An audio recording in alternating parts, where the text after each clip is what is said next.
He visto matrimonios santos desmoronarse porque uno de los dos dejó de alimentar su relación con Dios. Y en cada caso, hermano, en cada maldito caso, si me permites la expresión, encontré los mismos errores repitiéndose como un patrón diabólico diseñado para apagar la luz de Cristo en nuestras almas.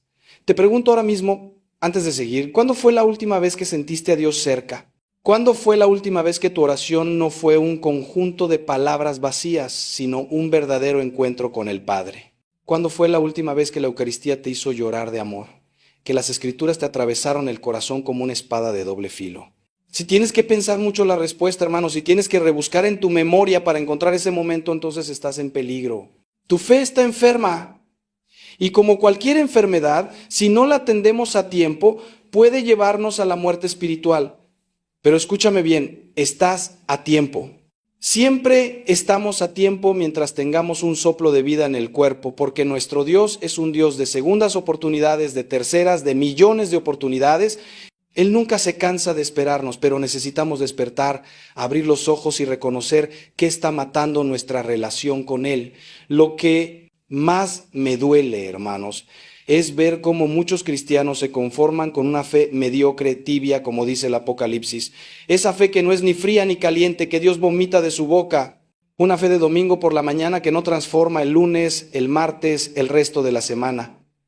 Una fe de etiqueta, de apariencias, de ritualismo vacío. Y lo peor es que nos hemos acostumbrado a eso. Nos hemos acostumbrado a vivir sin el fuego del Espíritu Santo, sin la pasión por las cosas de Dios, sin ese hambre insaciable por conocerlo más, amarlo más, servirlo más. Nos conformamos con migajas cuando Él nos ofrece un banquete. Nos contentamos con sobrevivir espiritualmente cuando Él nos llama a vivir en abundancia. Y esta mediocridad, hermanos, esta terrible mediocridad espiritual es el terreno fértil donde crecen todos los errores que voy a compartir contigo hoy. Así que te pido, por lo que más quieras, por tu salvación eterna, por el amor que un día sentiste por Cristo, que me escuches hasta el final. No importa si lo que te diga te incomoda, no importa si te ves reflejado en estos errores y eso te duele. El dolor que sana es bendito, hermanos. Es mejor el bisturí del cirujano que la gangrena que mata. Prefiero que estas palabras te hieran hoy para que puedas sanar a que sigas dormido en tu mediocridad hasta que sea demasiado tarde. Porque te lo digo con total certeza. Hay un infierno, hay una eternidad sin Dios y el camino hacia allá está pavimentado con buenas intenciones y errores que nunca corregimos. Pero también te digo con la misma certeza, hay un cielo, hay una eternidad de gozo indescriptible junto al Padre y el camino hacia allá comienza hoy, ahora, con la decisión de arrancar de raíz todo lo que está matando tu fe. El primer error que está devastando la fe de millones de católicos es la oración superficial, esa oración de labios que nunca llega al corazón. Hermanos, hemos convertido uno de los privilegios más grandes que tenemos, los hijos de Dios, en una rutina mecánica, en un deber que cumplimos a medias, sin alma, sin vida. Recitamos Padre Nuestros como loros que repiten sonidos sin comprenderlos. Murmuramos Ave Marías mientras nuestra mente vaga por las preocupaciones del día, por lo que vamos a cocinar, por el problema en el trabajo, por el dinero que falta. Y luego nos preguntamos por qué no sentimos a Dios cerca, por qué los cielos parecen de bronce, por qué nuestras oraciones rebotan contra el techo sin llegar a ninguna parte. La respuesta es simple y dolorosa, no estamos realmente orando, estamos cumpliendo un protocolo religioso vacío. Santa Teresa de Ávila, esa gran maestra de la oración, decía que la oración es un trato de amistad con quien sabemos que nos ama. ¿Entiendes la profundidad de estas palabras? Un trato de amistad.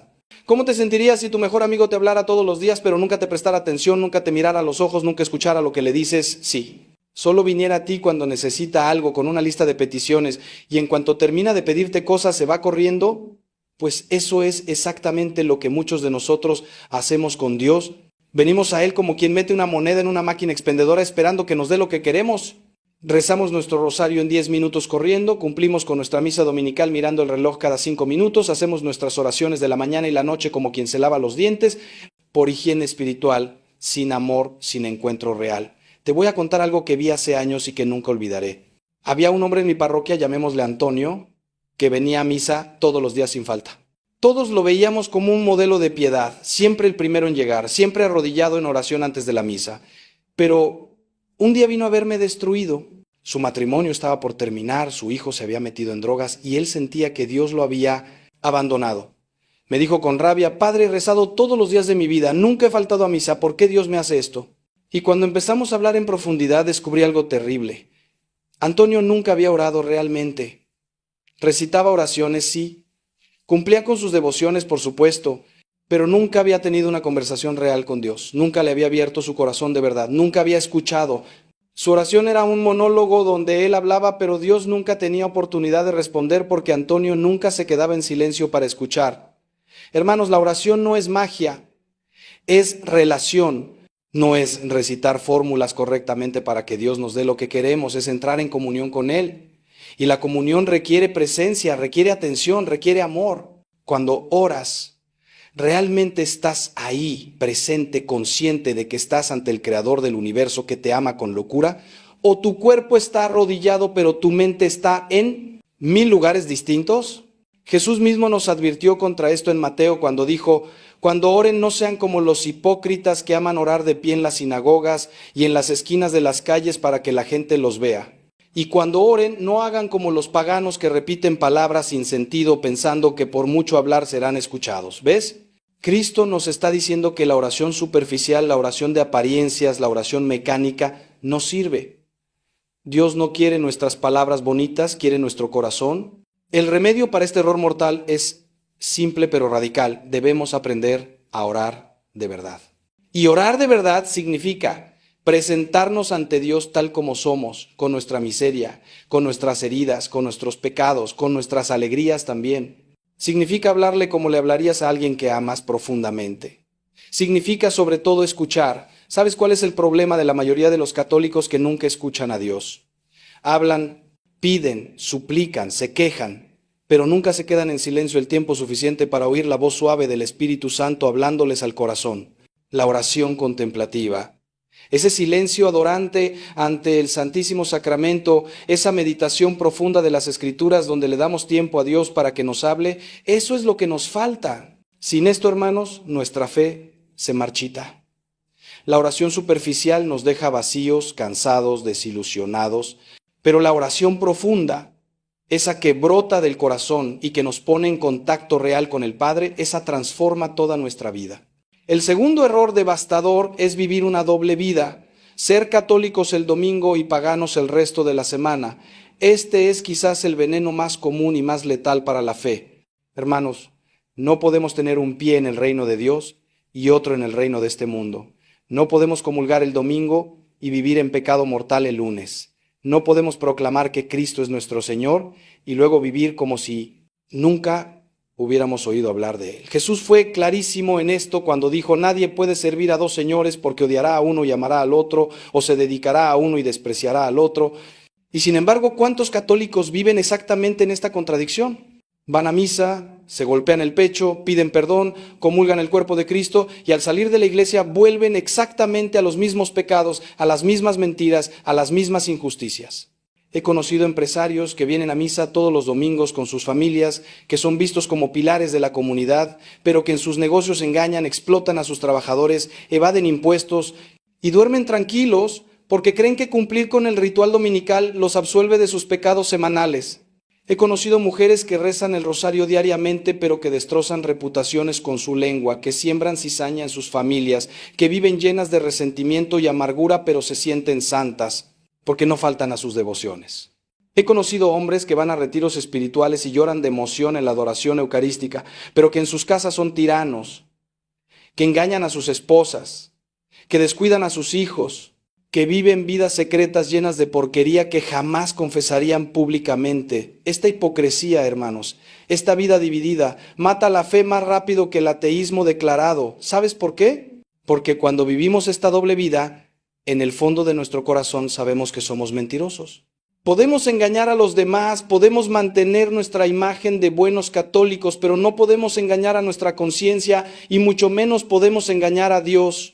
Y esta disonancia interna, esta contradicción entre lo que profesamos y lo que vivimos, nos carcome por dentro, genera culpa, pero no la culpa sana que nos lleva al arrepentimiento genuino, sino una culpa tóxica que nos hace sentir hipócritas. Y cuando nos sentimos hipócritas comenzamos a alejarnos de Dios, No porque Él se haya alejado de nosotros, sino porque no podemos sostener su mirada. Es como Adán y Eva escondiéndose en el jardín después del pecado. Sabemos que estamos desnudos, que somos miserables, y en lugar de correr hacia Dios buscando su misericordia, nos escondemos de Él, dejamos de orar con profundidad, dejamos de frecuentar los sacramentos con sinceridad y lentamente nos vamos muriendo espiritualmente. San Pablo nos advierte en su carta a los romanos: no se adapten a este mundo, sino transfórmense mediante la renovación de su mente.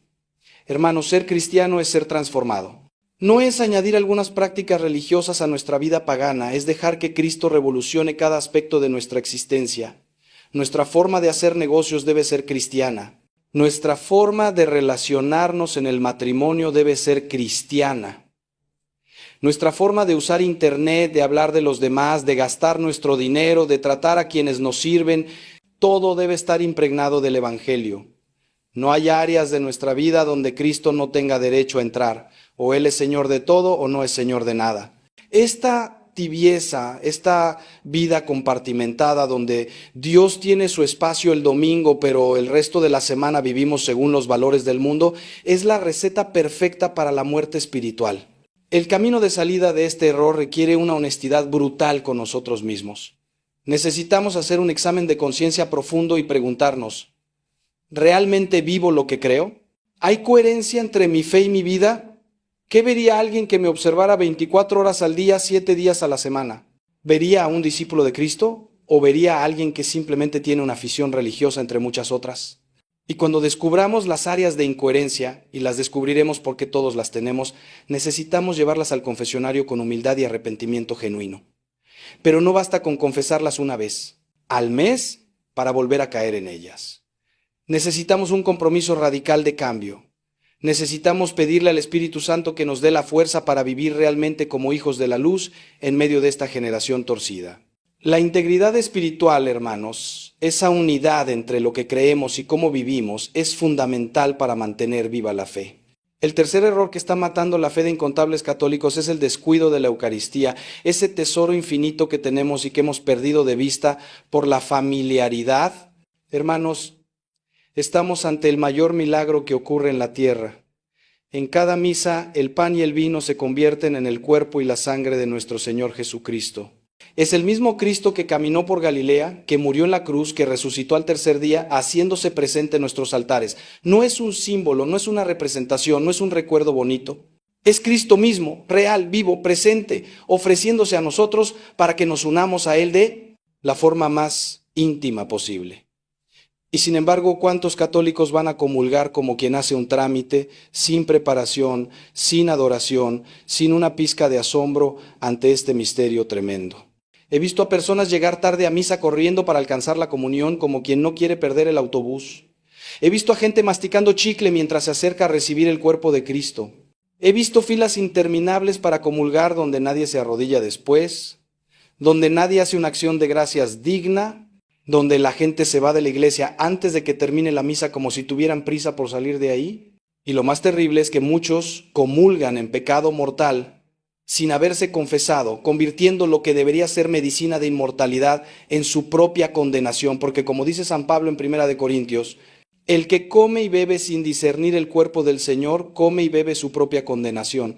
Esta irreverencia hacia la Eucaristía, hermanos, este descuido del mayor don que Dios nos ha dado, es una de las razones principales por las que tantos católicos viven sin el fuego del Espíritu. Déjame contarte lo que pasó con María, una mujer de unos 50 años que vino a verme hace tiempo. Me dijo que había perdido la fe, que ya no sentía nada en misa, que todo le parecía vacío y sin sentido. Cuando le pregunté por su vida espiritual, descubrí que llevaba años yendo a comulgar sin confesarse, viviendo en situaciones de pecado que justificaba de 1000 maneras. Le expliqué que estaba profanando la Eucaristía, que estaba tratando a Cristo con un desprecio terrible al recibirlo indignamente. Al principio se enojó, me dijo que era muy duro, que Dios era misericordioso y que yo no tenía derecho a juzgarla. Pero algo de lo que le dije tocó su corazón. Después de varios meses, volvió. Se había confesado, había puesto orden en su vida y me dijo llorando: Padre, volví a sentir a Jesús en la comunión. Es como si hubiera estado años comiendo piedras y de repente recibí pan verdadero. ¿Entiendes, hermano? Cuando nos acercamos a la Eucaristía sin la reverencia, sin la preparación, sin el arrepentimiento necesario, bloqueamos las gracias que Dios quiere darnos. La Eucaristía es la fuente y cumbre de toda la vida cristiana, como enseña el Concilio Vaticano II. Es de ahí que fluye toda la fuerza para vivir como cristianos en este mundo. Pero necesitamos recibirla bien, con fe viva, con adoración profunda, con el corazón limpio. Los santos entendían esto. Santa Teresa de Calcuta decía que no podría hacer lo que hacía sin la Eucaristía diaria. San Juan María Vianney, el santo cura de Ars, pasaba horas ante el Santísimo. San Francisco de Asís temblaba de amor ante la presencia eucarística de Cristo. Ellos sabían algo que nosotros hemos olvidado, que en la Eucaristía se encuentra el secreto de la santidad. Si tu fe está muriendo, si sientes que Dios está lejos, si has perdido el fervor que una vez tuviste, te digo con toda claridad, vuelve a la Eucaristía, pero vuelve bien. Prepárate antes de ir a misa. Lee las lecturas del día. Llega temprano para recogerte en oración. Durante la consagración, arrodíllate no solo con el cuerpo, sino con el alma entera en adoración. Antes de comulgar, asegúrate de estar en gracia de Dios. Confiésate si es necesario. Y después de recibir a Cristo, no salgas corriendo. Quédate ahí, en silencio, dándole gracias, hablándole, dejando que Él te hable. Si puedes, visita el Santísimo durante la semana. Aunque sea 15 minutos ante el sagrario, pueden transformar tu vida. La Eucaristía, hermanos, es el antídoto contra la tibieza espiritual. Es imposible acercarse a Cristo en la Eucaristía con fe y amor genuinos y permanecer tibio. El fuego divino que arde en ese sacramento nos consume y nos transforma si nos abrimos a Él. Ahora, antes de continuar, necesito que te hagas una pregunta profunda. De estos 3 errores que hemos visto hasta ahora, ¿cuál está más presente en tu vida? ¿Es la oración superficial, la doble vida o el descuido de la Eucaristía? Porque te puedo asegurar algo. Si sigues como vas, si no corriges estos errores, dentro de unos años, tu fe será apenas un cascarón vacío, si es que queda algo de ella. Pero hay esperanza, hermano, siempre hay esperanza si actuamos ahora. El cuarto error que devasta la fe de millones es la falta de vida comunitaria, el intento de vivir el cristianismo en solitario. Hermanos, nadie se salva solo. Esta es una verdad fundamental que el individualismo moderno nos ha hecho olvidar. El cristianismo no es una religión de místicos solitarios que buscan a Dios cada uno por su cuenta. Cristo no llamó a individuos aislados, llamó a una comunidad, estableció una iglesia, un cuerpo del cual Él es la cabeza y nosotros los miembros. Y sin embargo, ¿cuántos católicos viven su fe completamente desconectados de la comunidad eclesial? Van a misa el domingo, cumplen con su obligación y el resto de la semana viven como si fueran cristianos autónomos que no necesitan a nadie más. Este aislamiento espiritual es mortal para la fe. Déjame explicarte por qué. Cuando vivimos nuestra fe en soledad, sin el apoyo, la corrección, el ánimo y el ejemplo de otros cristianos, somos presas fáciles para el enemigo. Somos como brasas sacadas del fuego. Una brasa en medio de muchas otras se mantiene encendida, arde con fuerza. Pero si sacas una brasa del fuego y la dejas sola, en poco tiempo se apaga, se enfría, se vuelve ceniza inútil. Así pasa con el cristiano que se aísla. Por más fervor que tengas, por más buenas intenciones que albergues, si no te rodeas de hermanos en la fe que te desafíen, que te animen, que oren contigo, que te sostengan en los momentos de crisis, eventualmente te enfriarás. El libro de Eclesiastés lo dice bellamente: más valen 2 que 1 porque obtienen mejor fruto de su trabajo. Si uno cae, el otro lo levanta. Pero ay del que cae y no tiene quien lo levante. He visto este patrón repetirse incontables veces.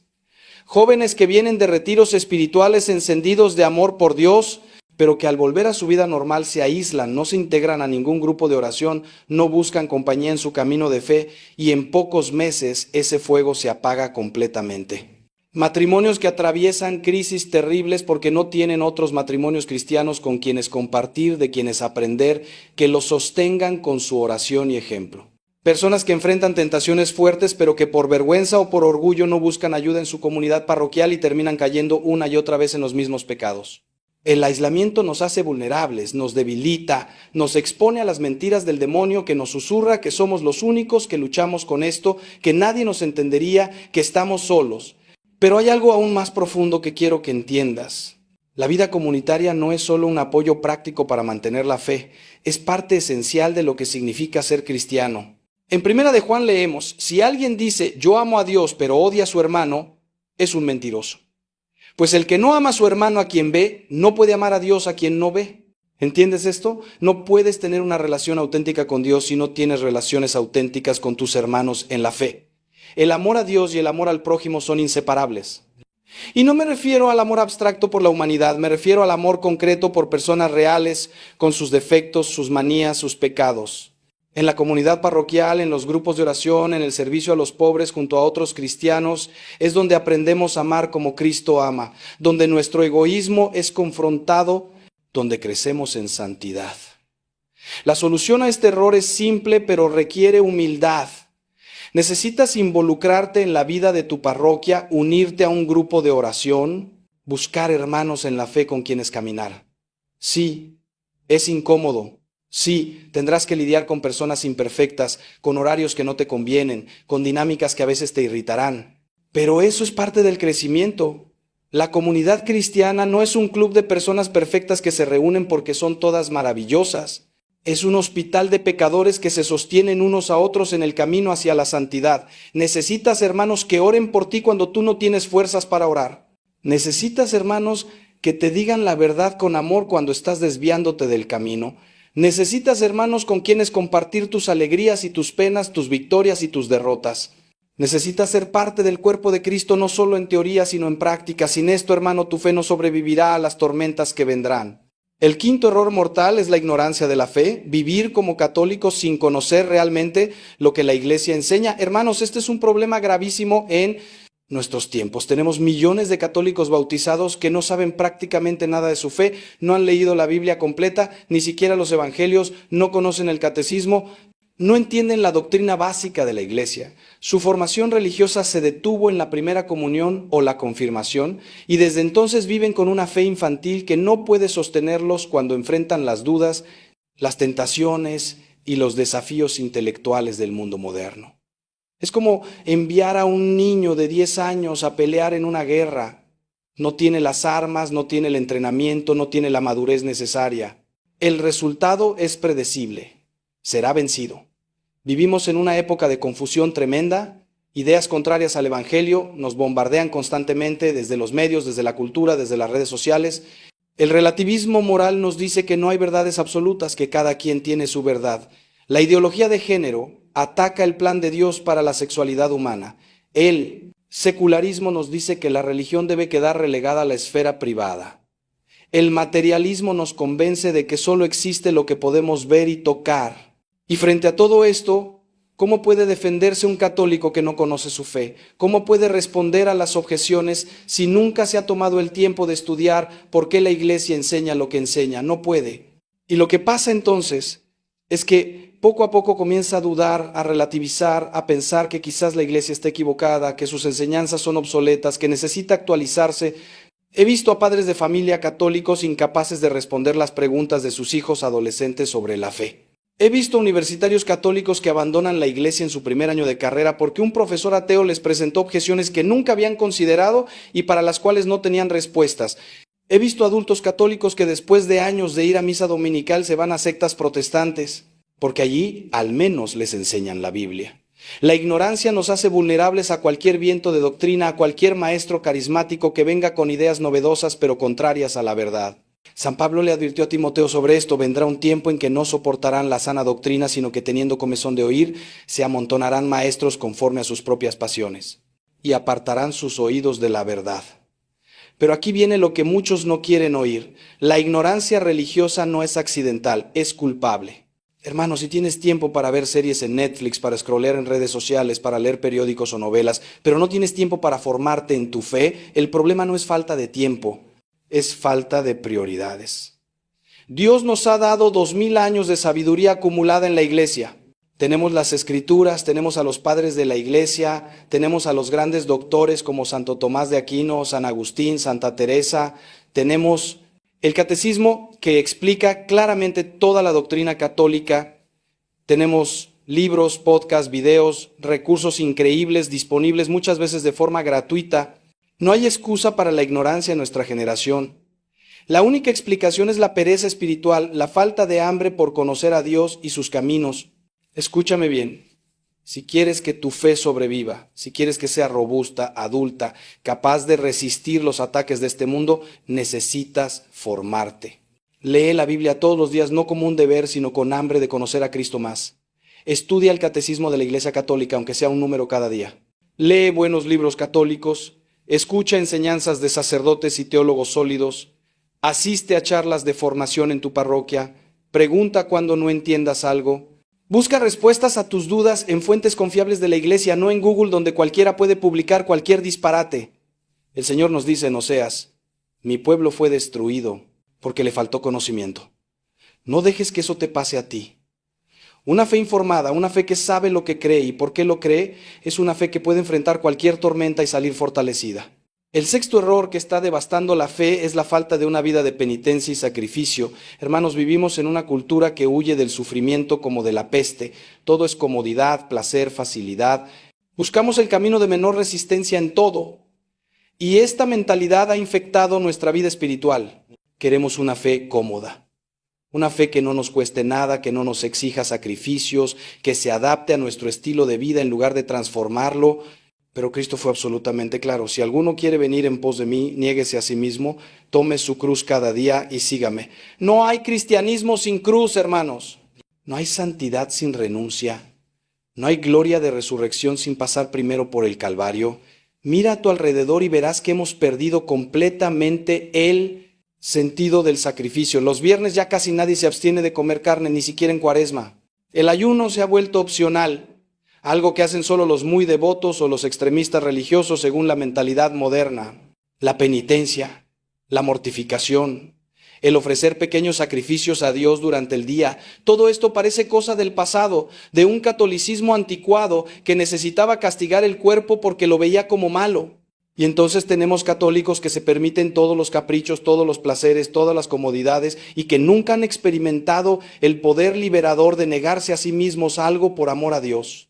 Y luego se preguntan, ¿por qué son esclavos de sus pasiones? ¿Por qué no pueden vencer ciertos pecados? ¿Por qué su vida espiritual es tan débil? Déjame explicarte algo fundamental que los santos entendían y nosotros hemos olvidado.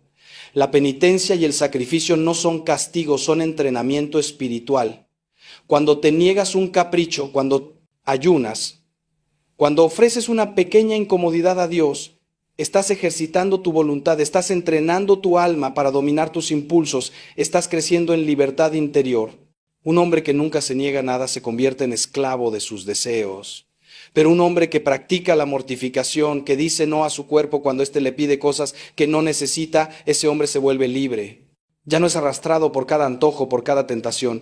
Ha desarrollado músculo espiritual que le permite resistir, elegir el bien aunque sea difícil, perseverar cuando todo en él quiere rendirse.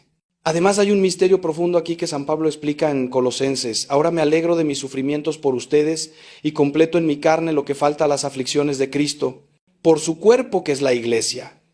Nuestros sacrificios, cuando se unen al sacrificio de Cristo en la cruz, tienen un valor redentor inmenso. Podemos ofrecer nuestros ayunos, nuestras penitencias, nuestros sufrimientos por la conversión de pecadores, por las almas del purgatorio, por nuestros seres queridos.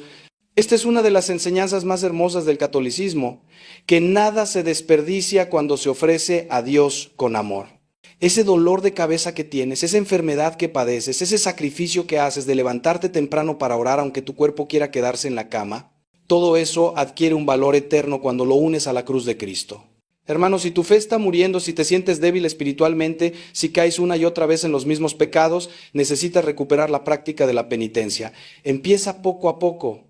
Ayuna un día a la semana a pan y agua, o al menos sáltate una comida. Abstente de carne los viernes en honor a la pasión del Señor. Niégate pequeños gustos durante el día y ofrécelos a Dios, ese dulce que querías comer, esa serie que querías ver, ese tiempo extra en la cama. Practica la mortificación de la lengua. No quejas, no chismes, no palabras inútiles. Usa duchas de agua fría de vez en cuando. Estas cosas pueden parecer tonterías para el mundo, pero tienen un poder espiritual increíble. Fortalecen tu voluntad, purifican tu corazón y abren canales de gracia en tu vida.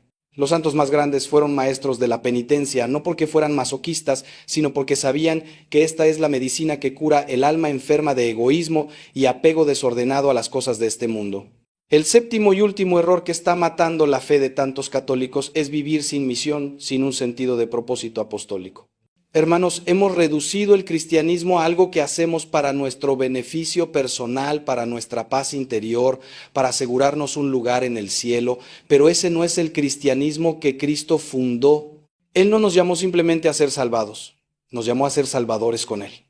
No nos llamó a sentarnos cómodamente en la iglesia esperando que llegue la muerte, nos llamó a ir por todo el mundo predicando el Evangelio.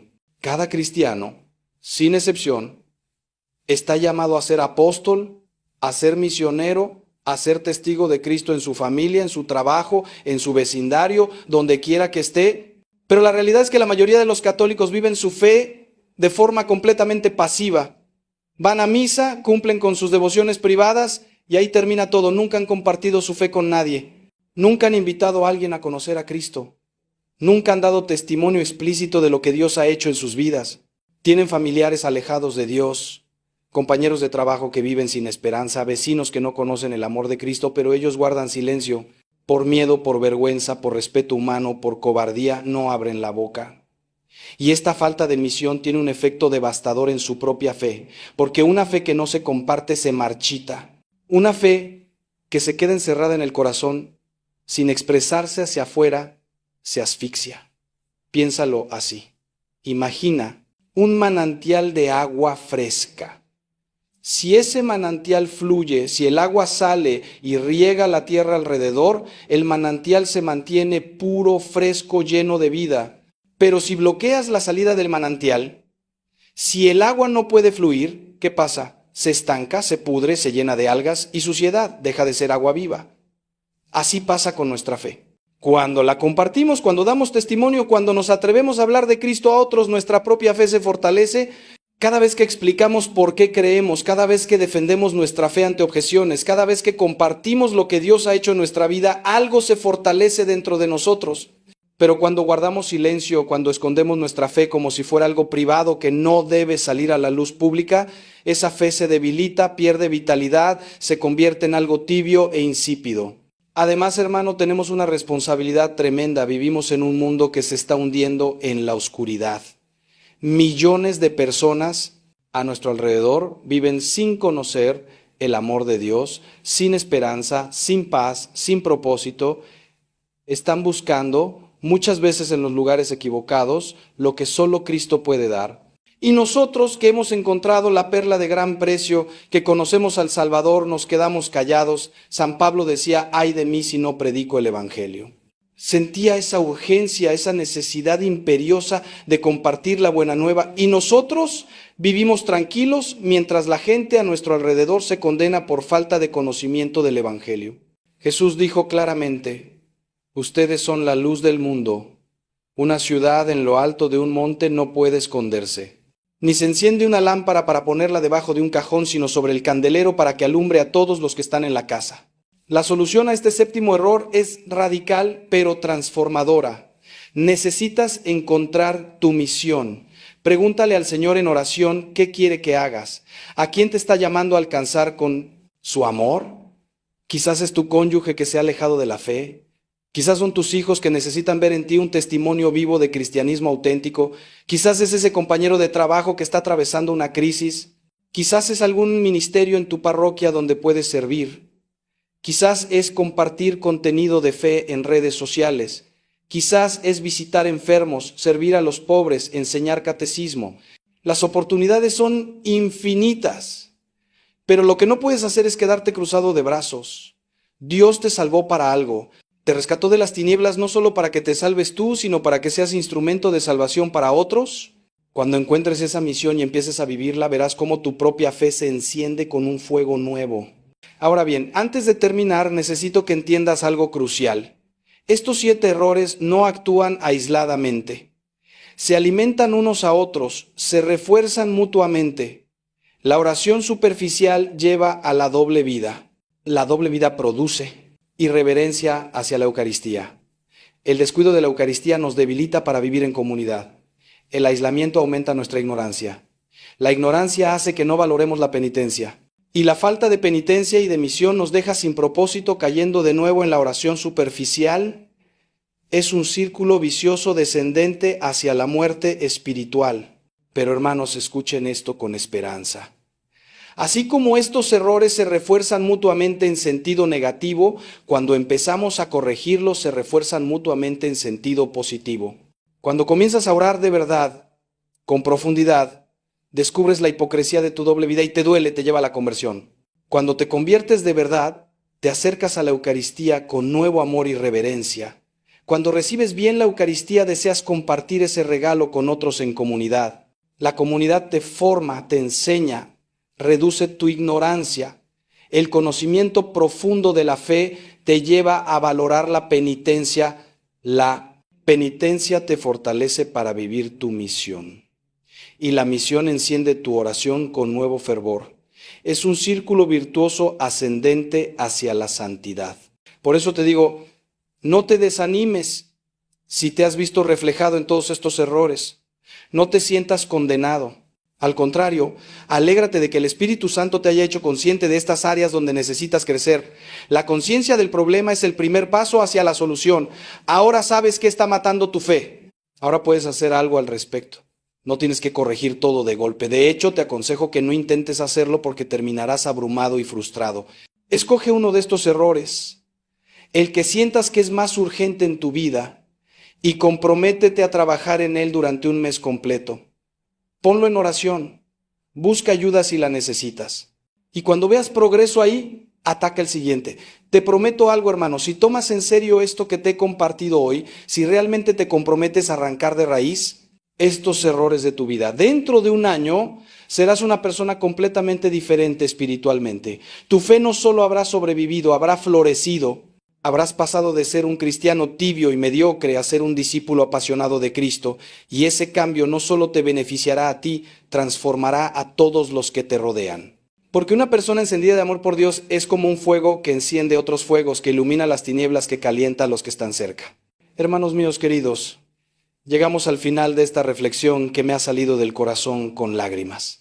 He visto demasiado dolor, demasiadas vidas arruinadas, demasiadas almas perdidas porque no prestaron atención a tiempo a estos errores que las estaban matando espiritualmente. No quiero que tú seas una estadística más. No quiero que dentro de unos años mires atrás y te arrepientas de no haber actuado cuando todavía podías. El tiempo de la misericordia es ahora. Dios te está hablando hoy a través de estas palabras. No endurezcas tu corazón. No te digas a ti mismo que ya lo harás mañana, porque mañana puede ser demasiado tarde. Quiero que ahora mismo, antes de irte, hagas una pausa.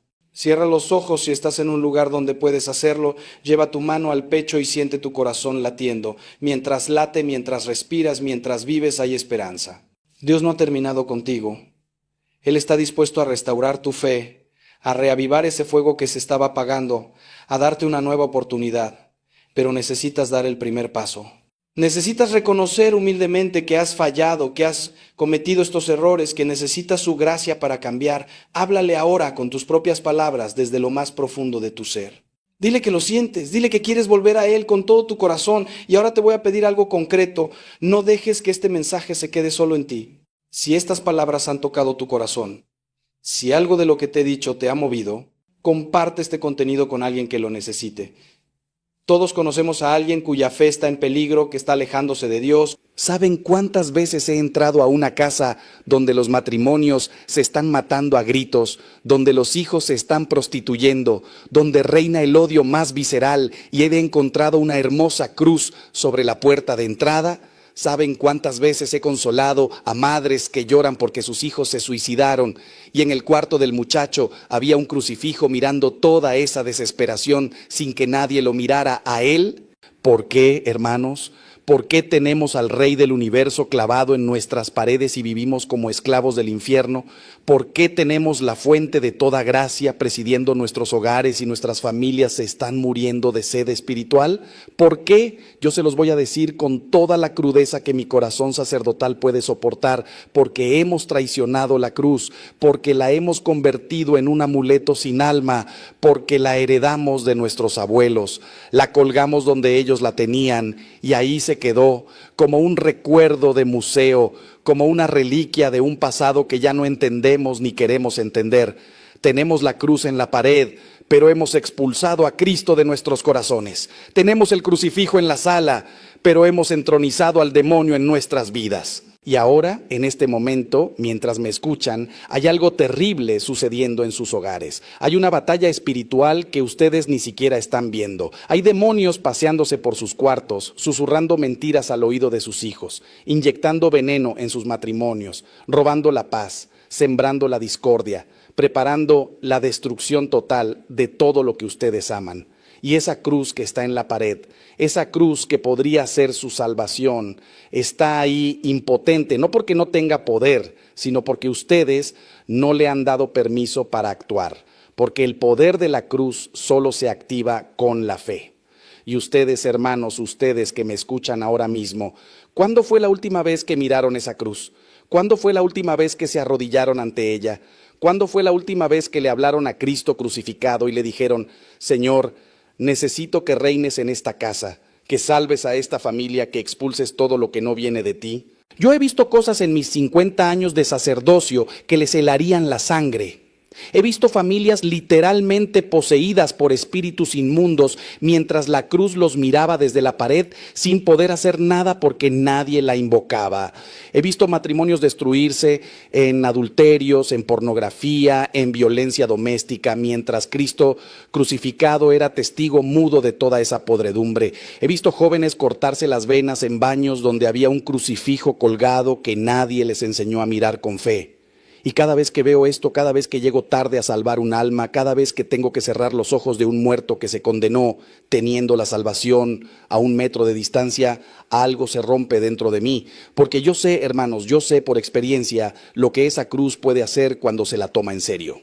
Pero hoy, ahora mismo, ustedes tienen una oportunidad de rescatar su hogar del abismo, una oportunidad de salvar a sus hijos de las garras del enemigo, una oportunidad de resucitar ese matrimonio que ya daban por muerto, una oportunidad de expulsar el miedo, la ansiedad, la depresión, todo ese infierno interior que los está matando en vida. Y esa oportunidad tiene forma de cruz, está colgada en su pared, esperando que ustedes despierten, esperando que ustedes la miren de verdad, esperando que ustedes comprendan lo que yo voy a revelarles en los próximos minutos, que tener una cruz en la pared con fe verdadera es tener el poder del cielo guardando tu hogar, es tener al Rey de Reyes reinando en tu familia, es tener la llave que abre todas las puertas que el infierno ha cerrado en tu vida. ¿Se quedan conmigo? ¿Van a darme estos minutos de su tiempo para que les muestre lo que sus ojos no han visto, lo que sus oídos no han escuchado, lo que su corazón necesita desesperadamente comprender? Porque lo que voy a compartirles no es teoría, no es teología abstracta, no son cuentos piadosos, es la verdad más poderosa que existe, es el secreto que ha sostenido a la iglesia durante 2000 años, es el arma que ha vencido a todos los imperios del mal. Y está en su pared, está esperándolos. Y si ustedes no se van ahora, si se quedan hasta el final, les prometo por todo lo sagrado que hay en el cielo que su vida nunca volverá a ser la misma. Hoy voy a revelarles qué sucede realmente cuando ustedes colocan una cruz en su hogar con fe verdadera, con conciencia de lo que están haciendo, con el corazón abierto a la gracia de Dios. Voy a contarles cosas que he visto con mis propios ojos en 50 años de sacerdocio, experiencias que me han hecho llorar de emoción, milagros que he presenciado en hogares humildes donde la cruz era venerada, amada, respetada. Pero también voy a advertirles sobre los peligros de tener símbolos sagrados sin vida interior, porque eso, hermanos míos, es jugar con fuego. Y el demonio, créanme, conoce muy bien la diferencia entre una cruz que protege y una cruz que es solo decoración. Permítanme empezar diciéndoles algo duro, algo que duele pero que es verdad. Vivimos en una generación que ha perdido el sentido de lo sagrado. Hemos convertido nuestra fe en un sentimentalismo barato, en una religiosidad de ocasión, en un cristianismo de supermercado donde tomamos lo que nos conviene y dejamos el resto. Queremos las bendiciones sin la cruz, el cielo sin el Calvario, la resurrección sin la crucifixión. Y por eso nuestros hogares están vacíos de Dios, aunque estén llenos de imágenes religiosas. Por eso hay cruces en las paredes, pero hay infierno en los corazones. Por eso rezamos el rosario, pero vivimos como paganos. Y Dios, que es misericordioso, pero no tonto, que es paciente, pero no permisivo, nos está llamando a la conversión verdadera. Así que les pido que me acompañen en este recorrido, porque lo que voy a compartirles puede cambiar su hogar, puede salvar su matrimonio, puede rescatar a sus hijos, puede traer la paz que tanto anhelan. Voy a hablarles desde mi experiencia, desde las Escrituras, desde la tradición de la iglesia, desde el corazón de un sacerdote que ha visto demasiado dolor y demasiada gracia como para quedarse callado. La cruz no es un amuleto, hermanos, es el trono de nuestro Rey. Y cuando ese Rey reina en nuestro hogar, todo cambia, absolutamente todo. Hace años me llamaron a bendecir una casa en un barrio humilde de la ciudad. Era una vivienda pequeña, con paredes agrietadas, muebles viejos, pero limpia, muy limpia. La señora que me recibió tenía los ojos hinchados de tanto llorar. Me contó que su esposo la había abandonado, que sus 3 hijos estaban en malos pasos, que ella trabajaba día y noche limpiando casas ajenas, pero apenas alcanzaba para comer. Me dijo algo que se me clavó en el corazón como una espina. Padre, yo ya no sé qué hacer. He rezado tanto y parece que Dios no me escucha. Tengo una cruz en cada cuarto de esta casa, pero mi vida sigue siendo un infierno. Hermanos, esas palabras me partieron el alma, porque esa mujer representaba a millones de católicos que tienen fe pero no tienen formación, que creen pero no conocen, que aman a Dios pero no saben cómo caminar con Él. Entramos juntos a su dormitorio y allí, sobre la cabecera de su cama, había efectivamente una cruz de madera. Le pregunté, ¿cuándo fue la última vez que miró esa cruz y habló con Jesús? Me miró confundida. Le pregunté, ¿alguna vez le ha pedido a Cristo crucificado que le enseñe a cargar su propia cruz? Movió la cabeza negativamente. Le pregunté, ¿ha consagrado esta casa al Sagrado Corazón de Jesús o solo colgó la cruz porque así se hace? Y entonces, hermanos, esa mujer rompió en llanto, porque comprendió lo que tantos de ustedes necesitan comprender hoy. La cruz en la pared sin la cruz en el corazón es un símbolo vacío. Nos arrodillamos juntos frente a esa cruz y le enseñé a rezar de verdad, no con oraciones memorizadas que salen de la boca pero no del corazón. Le enseñé a mirar al crucificado y a decirle, Señor, tú que cargaste la cruz por mí, enséñame a cargar la mía por ti. Tú que sufriste el abandono en el Calvario, acompáñame en mi soledad. Tú que perdonaste a tus verdugos, dame la gracia de perdonar a quien me ha herido.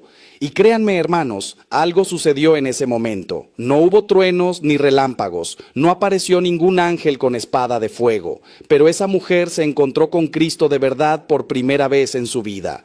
Y cuando uno se encuentra con Cristo de verdad, la vida cambia. Pasaron 6 meses. Esa misma señora vino a buscarme a la parroquia. Apenas la reconocí. Traía luz en los ojos, paz en el rostro. Me contó que sus hijos, uno por uno, habían vuelto a casa, que su esposo le había pedido perdón y estaban intentando reconstruir su matrimonio, que había conseguido un trabajo mejor. ¿Milagro? Sí, pero no del tipo que ustedes piensan.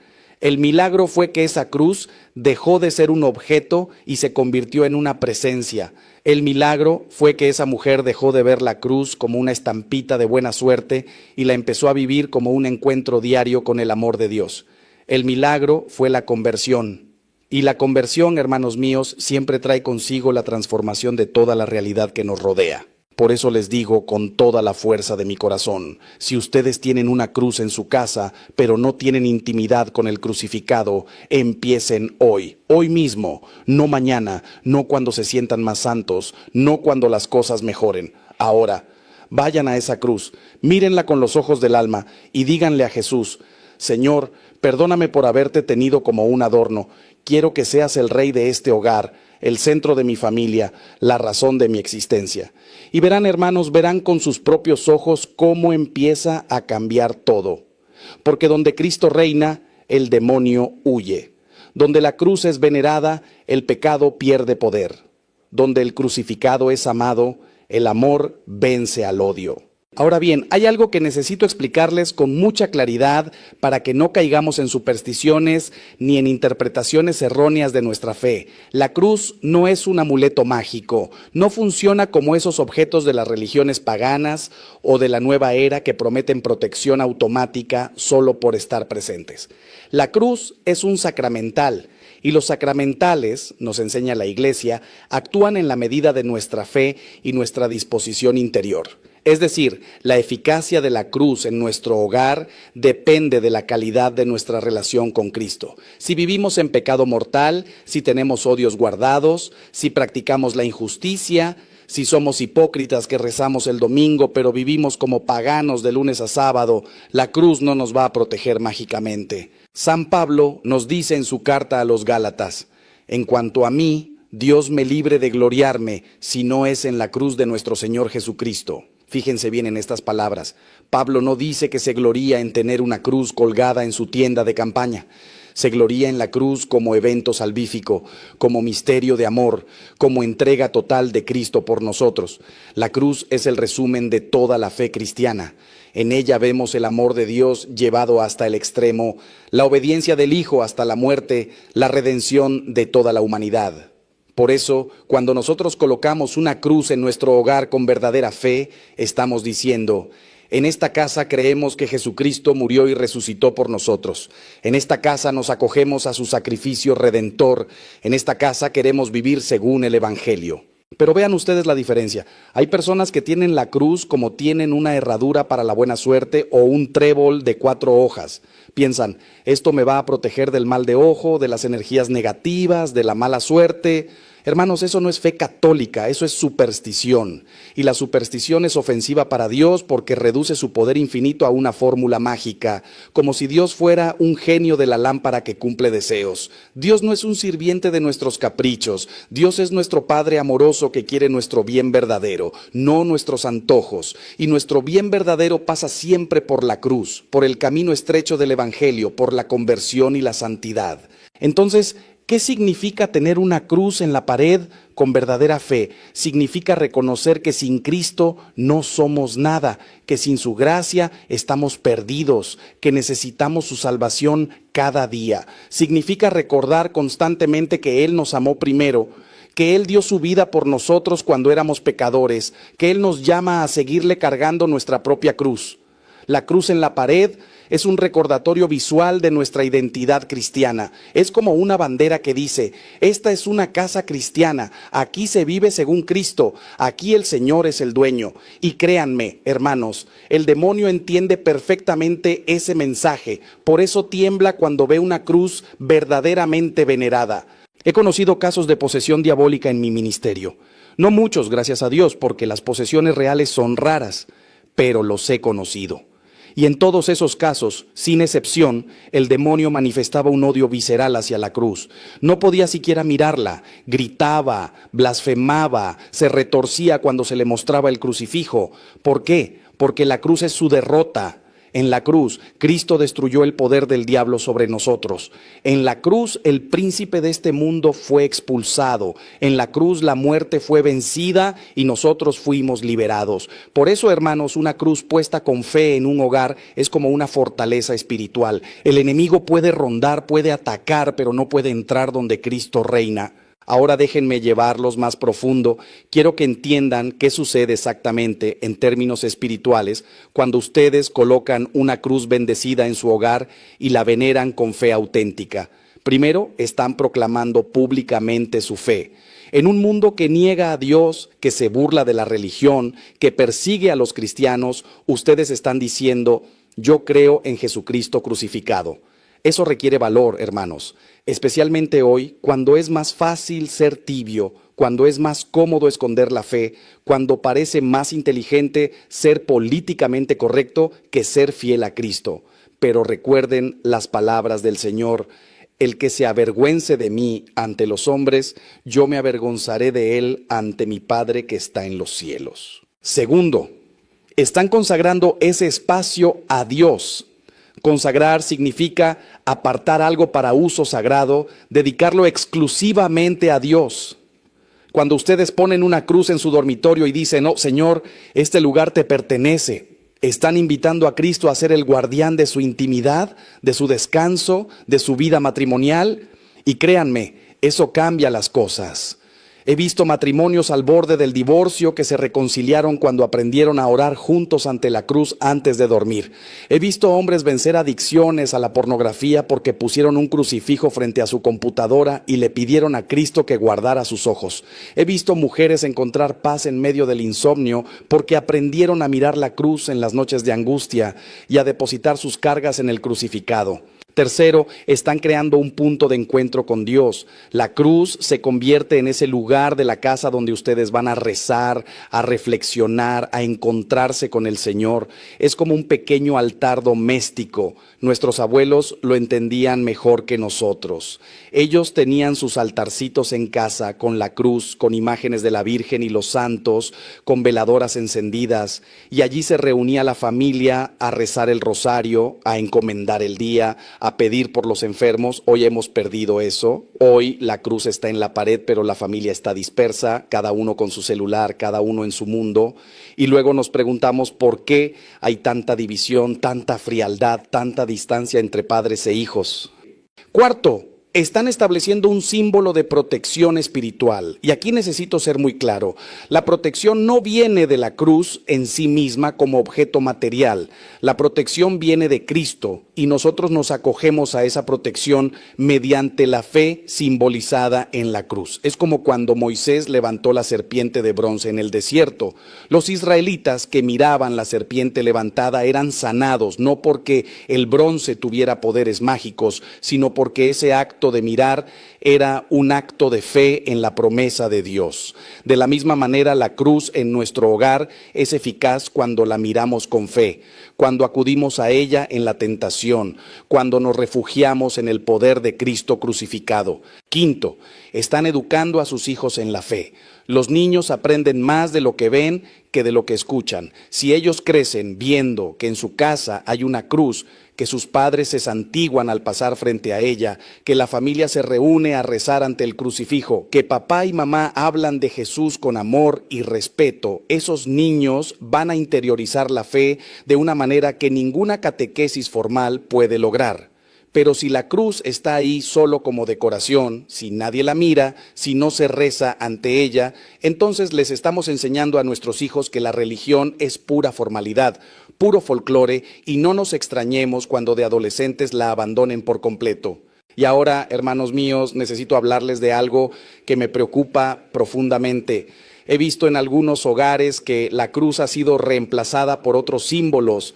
Hay casas donde ya no hay crucifijos, pero sí hay dream catchers, budas, pirámides de cuarzo, mandalas, esas cosas de la nueva era que prometen armonía y energía positiva. Hay católicos que van a misa los domingos, pero tienen altares sincretistas en sus casas, mezclando la fe cristiana con prácticas esotéricas, con supersticiones, con idolatrías disfrazadas de espiritualidad alternativa.